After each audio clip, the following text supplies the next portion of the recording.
अस्सलाम वालेकुम। थोड़ी देर पहले मैं इस अंडरग्राउंड पुल से पाशा पेट्रोल पंप की तरफ जा रहा था, तो यहाँ पर मैंने देखा कि बहुत सारे कागज़ात फटे हुए ज़मीन पे पड़े हुए हैं और लोग उस पे मोबाइलों में बिज़ी अपनी गाड़ियों में और गपशप करते हुए इधर से गुज़र रहे हैं, इसको कुचलते हुए, इसको रूंधते हुए इसके ऊपर से गुज़र रहे हैं।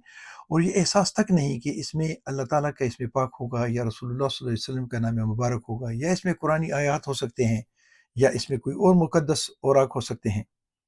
ये सोचते-सोचते मैं यहाँ से गुज़र रहा था तो देखा कि कुछ वर्कर्स, टीएमए के वर्कर्स इसको झाड़ू से साफ़ कर रहे हैं, लेकिन उनके पास और तरीका भी कोई नहीं था, क्योंकि कागज़ात बहुत ज़्यादा हैं और ये पूरे पाकिस्तान में ऐसे हो रहा है।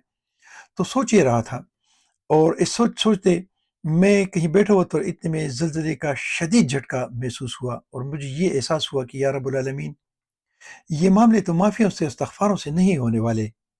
ये तो हकीकी तौर पर अपने आमाल को ठीक करने से ये मामले अब ठीक होंगे। अल्लाह करे कि हमारे आमाल ठीक हों और हम दूसरों के हकूक़ का ख़्याल रखें और हम ऐसे मुक़द्दस औराक का भी ख़्याल रखें और उनकी बेहुरमती ना करें, ताकि इस धरती से ये जितना अज़ाब नाज़िल है, ये हट सके। अस्सलामु अलैकुम रहमतुल्लाहि व बरकातुहू। अस्सलाम वालेकुम, आपका नाम क्या है?